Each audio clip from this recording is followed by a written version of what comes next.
Happy Friday, my friends! Welcome to another edition of Mamas in Miami, where together we're navigating parenthood with fierce love and unwavering solidarity of each other. I'm Christy Diaz, and we have been trying for the past 30 minutes to outsmart the internet with inviting my friend Julie on to start our live this morning. Unfortunately, I just do not know what's going on in the world, but I think we finally got it. So before I start introducing her, let me accept this request and see if it worked.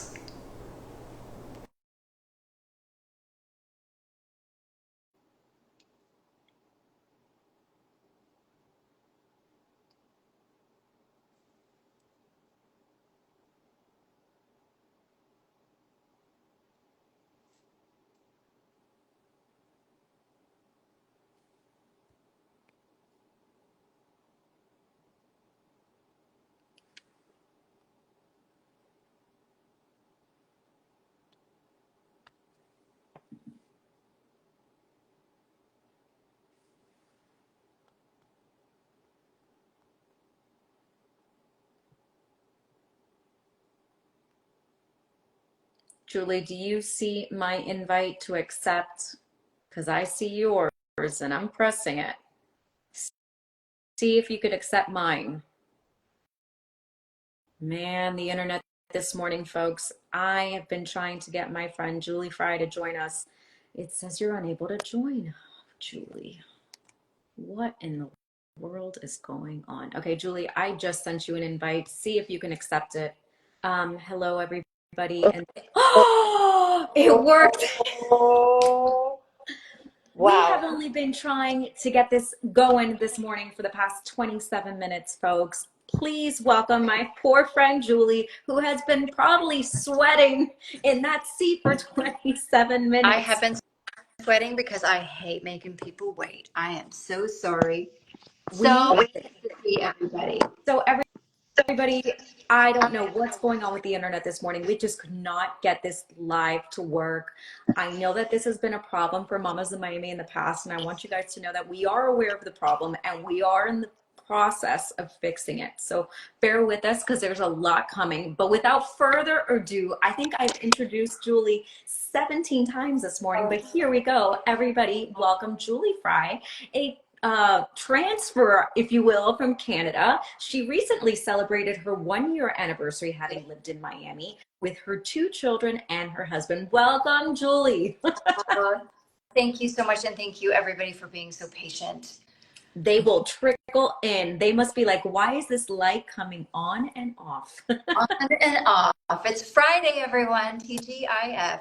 It is indeed. Happy Friday, Julie, and happy 1 year anniversary of living in the Thank 305. you so much. Thank you. You know, Miami really is at the end of the day a really small town, and I've always wondered if it's hard to infiltrate this community. Would you be able to shed some light on that for us? Yeah, yes, I absolutely will. So, first of all, thank you for having me on.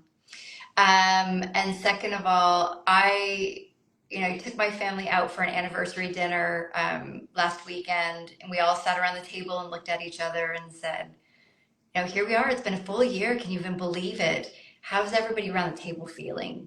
And it gave me the opportunity to sit down and like really think about the lessons that I've learned over the last year and the things that came as a surprise.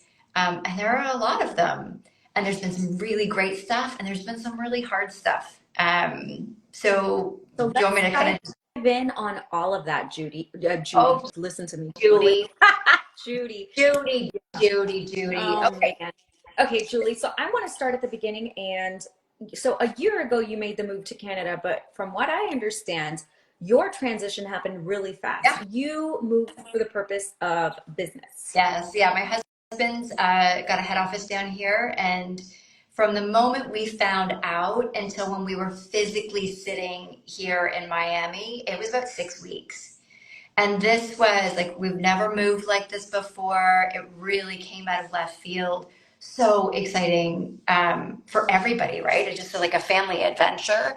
But to pick up everything, all of your roots, all of your community, and like jump out and be put somewhere else is really jarring.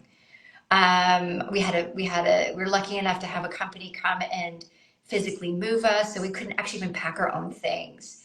And we were kind of up in the air. I didn't know where anything was for a good month and a half. We were in a rental first. We have a slew of pets, 3 dogs and a cat, and everything was just upside down for some period of time. And it was quite something to navigate. It was so exciting and terrifying all at the same time. And it's not like you're going to another city in your country. You moved out of your home country and moved to Yes, another one. And yes, from what I understood from the little that you have already shared with me, that yes. was quite the experience. It really was. So, a couple of things. I'm a mom of 2 kids, as you mentioned earlier. As a parent, like your very first thought, your heart and soul is around, are my kids going to be okay? Are they going to hate me for this? Is this going to cause some sort of trauma? Um, and honestly, despite all the ache that I had in my gut, and we both did for so, so long, we were so lucky somebody was looking down on us. Ended up in 2 incredible schools. And I remember the anxiety going to drop them off on that first day, for us, for them, all of those things.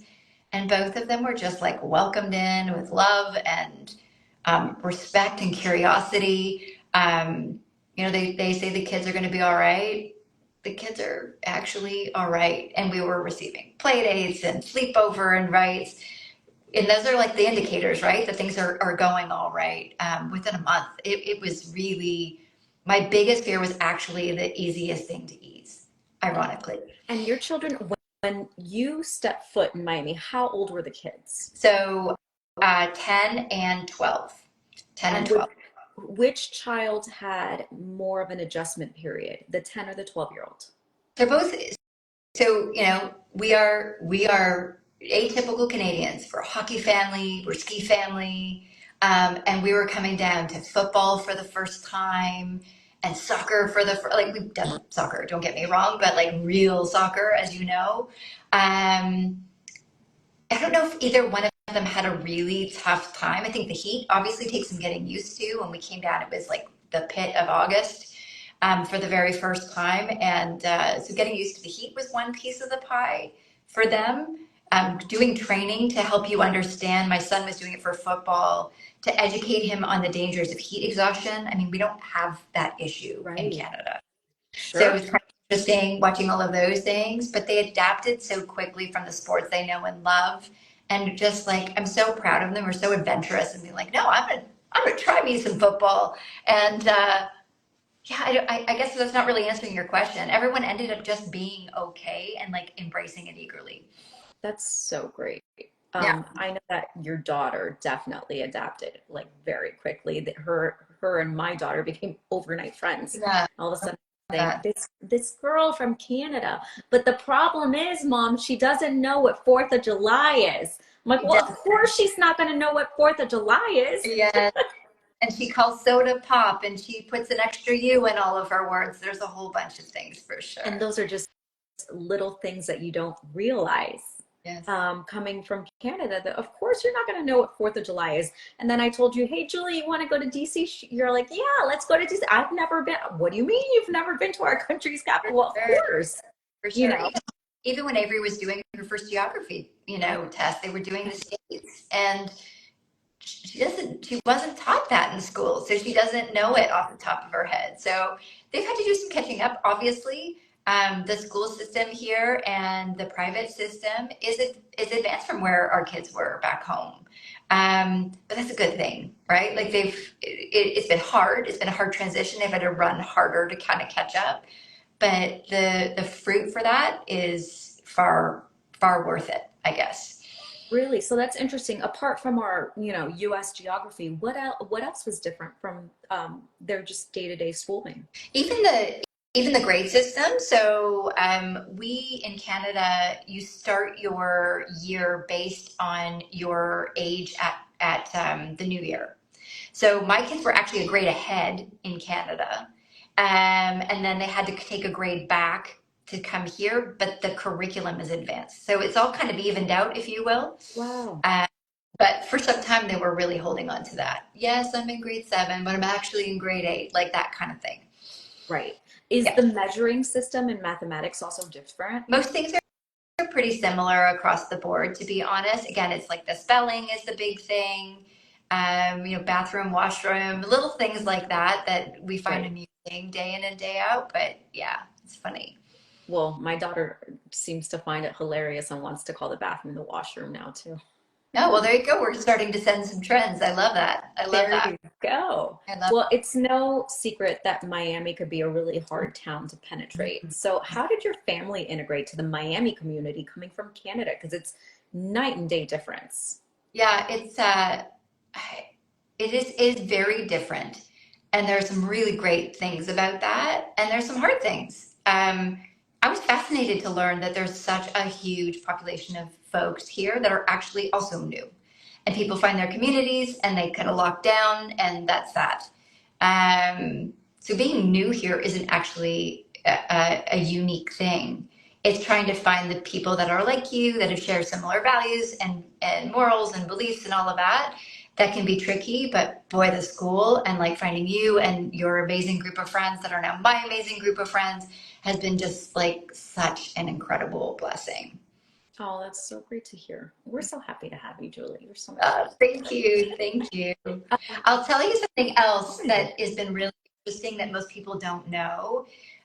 When you come from another country, your credit is set to zero. So that means the things that you used to enjoy in your previous life as an adult, you've built up, a good rating in many cases, and take all of these things for granted. We had to come back here and start at ground zero, which made the first, like logistically, the first 6 to 8 months super, super tricky for us. Really basic things: getting a credit card, getting a phone, getting bank accounts. Even though we're lucky enough to have had a transitional package to help us get here, that took a lot of time. And for the longest time, we would have one credit card that we could only spend very limited amount of money on, despite having, a successful business previous in Canada. So that's one that nobody prepared me for, and I found quite shocking and surprising. I know that was a really big frustration for you, and it just blew my mind. The anecdote where you would tell me, I couldn't even pay my gardener because I didn't have credit. I didn't have a bank account. And I kept saying, Julie, what do you mean? You're like, you start from scratch. And You start from scratch. obviously, that's never been something I've had to experience going to another country. So that just blew my mind. Yeah, and we're so privileged to even have somebody help us with the gardening. Don't get me wrong, but Oh, yeah, it's just one of those things that I wish I'd known about. Nobody's written a book, or maybe they have, or maybe I should, on what it's like to relocate. But that's one that I was really kind of blindsided by, and it's taken some time to kind of figure out how to navigate around that in a clever way. um, has health insurance been an issue for you and your family? Um, No, not really, but it's different system for sure. And it's pretty complicated. Um, yeah, that one hasn't been a huge issue for us as of yet. We'll see what happens in the future. Sure. Finding medications that we had in Canada that are the same here has been a bit more complicated. Sure. But outside of that, the biggest things have been things like critters. I love telling stories to my friends back home who think that we live amongst the gators in our backyard, about the real things that we have in the backyard. And I think I sent you guys a picture The the other crab. day of a crab in my pool. But the critters are quite different down here, and they do take some getting used to. A crab is nothing, Julie. I know, I know, but It's nothing. I'm still learning. I'm still learning. How about the Yeah. peacocks? Have you adapted to those? Um, Yes, they tend to hang out a lot in my front yard in particular, but we've got a big old lab who keeps them out of the backyard, which is super fun. Oh, that's funny.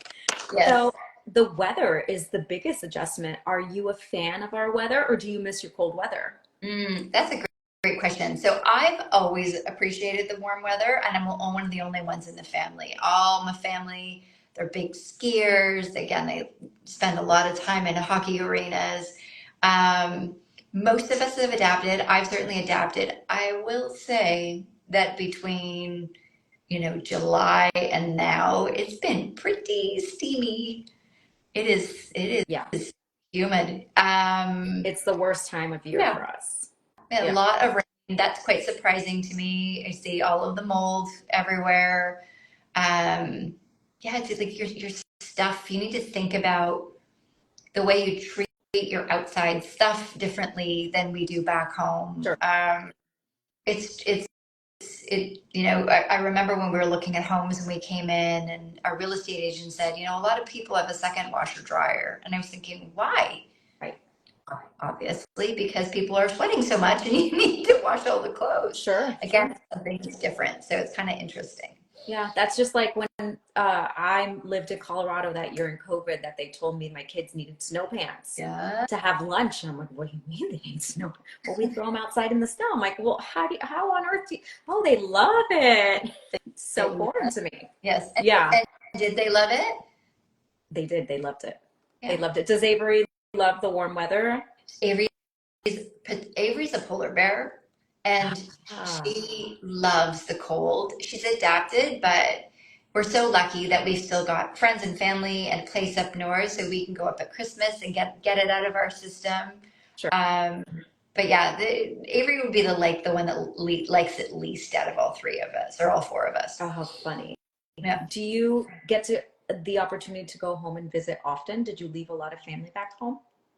Yeah, all of our families back home. We don't have anybody here. And that's another tricky thing about, being a newcomer to a city and not having like some sort of established community and family base.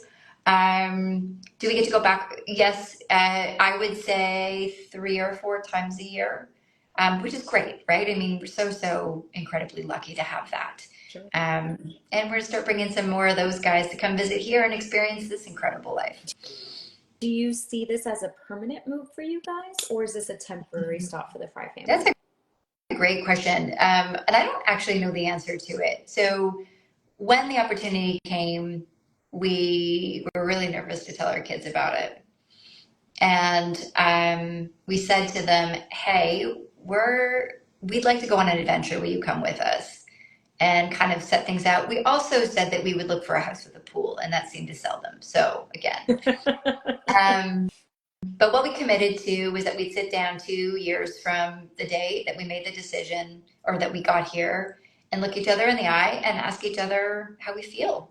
And again, we just, as I said earlier, we hit that first marker a couple of days ago. And I'm a coach at heart, so I can't help myself by throwing some of these coachy things into the way that we operate day to day.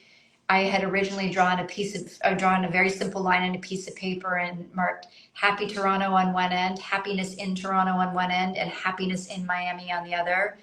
When we first got here, I asked them where they were on that spectrum. They, of course, were all leaning very heavily towards happy in Toronto. When I did it a year from now, or a couple of days ago, they were happy in Miami. Um, I can't forecast what life is going to look like a year from now, but things are starting to like the tunnel's actually really lit up for all of us at this point. Now we're established. Now we're navigating. Now we're able to integrate into our schools more and lean in and help and volunteer. Now the relationships are really building. So I suspect we'll be around for a while. We're not going to be too easy to get rid of. That makes me really happy. Thank you. Julie, so now that you're taking more of I'm not saying that you're taking your mom hat off because we never take our mom hat off, but Mhm. now that your children are kind of, as Hispanics say, encaminado, like on their way, on their path, Yes. you get to focus on you again. And you took a very big step back in your business career to make Yes. sure that your family was going to succeed here in Miami. Are Yes. you finding that you can now sigh a breath of relief for your kids and now focus back on your career? Yes. So, thank you. That was all really lovely the way you said that. Yes, I am a very type A personality. You're probably not shocked to hear that. I came into this thinking I am going to get us in and settled in 3 months. I'm going to keep my business going and run it on the side. Then I'll be able to just like get back to things. It was not quite that easy. I did keep my business running on the side. But it's taken 8 months to a year to really feel like we're okay now I can like lift my foot off a little bit. Um, I was able to dive kind of back in just before the summer, and then I had to lean back out over the summer for all of the most amazing reasons. We got to travel a little bit. We went back to Canada for a little while.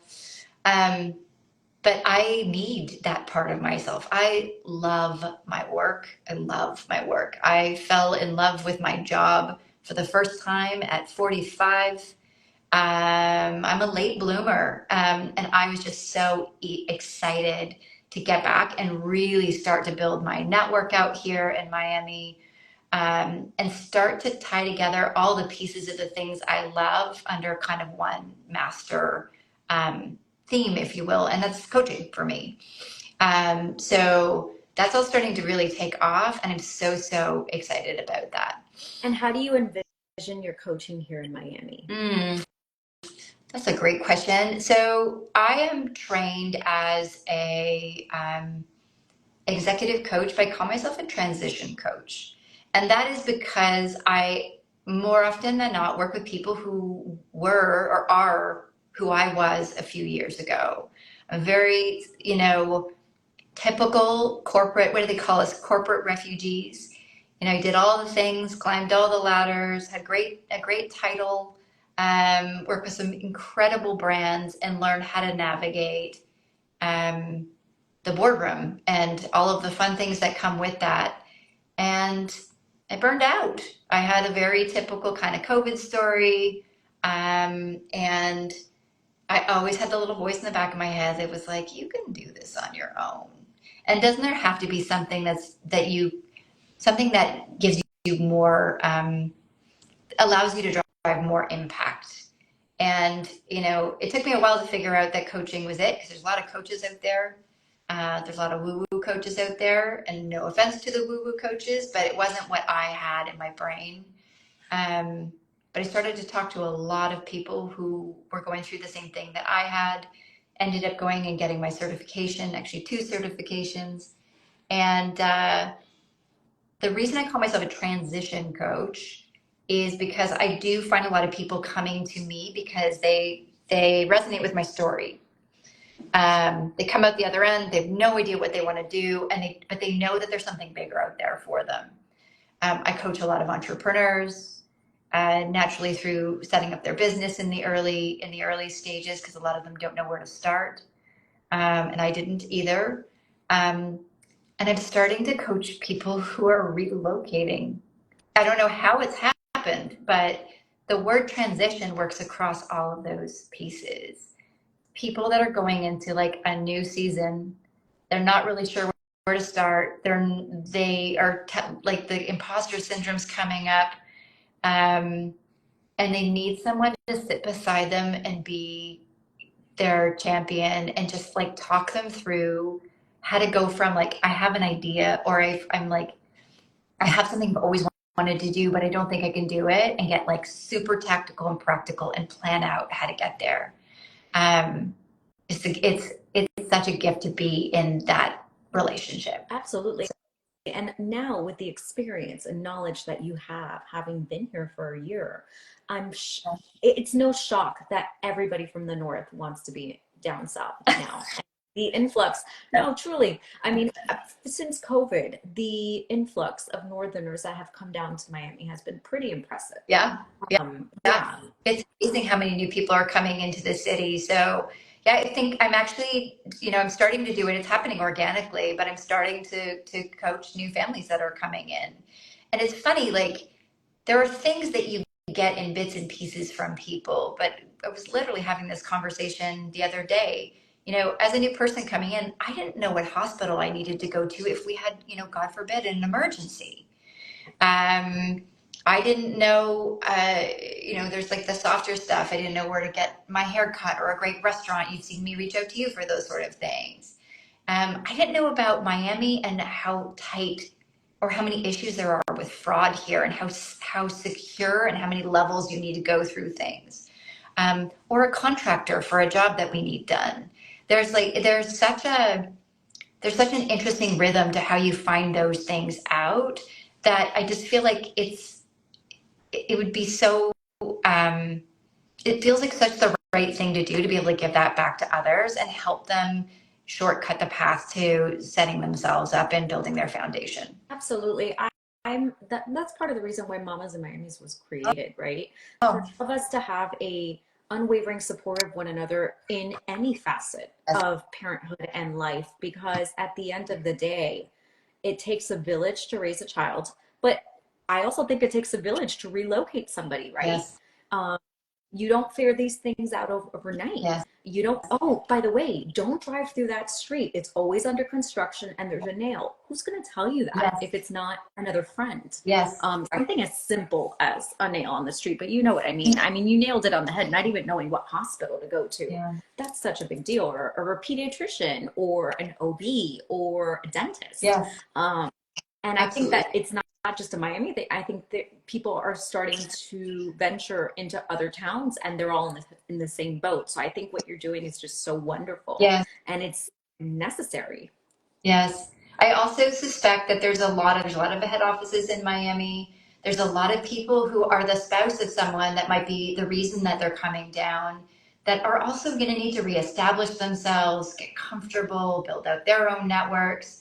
I think that there's something really powerful there that I can give back. So, um, yeah, it's sort of again happening organically at this point, but I'm super excited about what that might become. Friends, I implore you to reach out to Julie if you are relocating either to Miami or Canada, because it goes both It ways, right? really does. It really does. Yeah. Because she has not she's gone head in to the storm and has experienced just about everything. I mean, we've only skimmed the surface today of the stories that I've experienced with Julie, Yeah. and she can lead you the right direction. She could tell you what neighborhood to be in, she could tell you what school to be in, she could tell you, you know, which insurance company you should knock on their door. I mean, she's got it going on, she's got it together.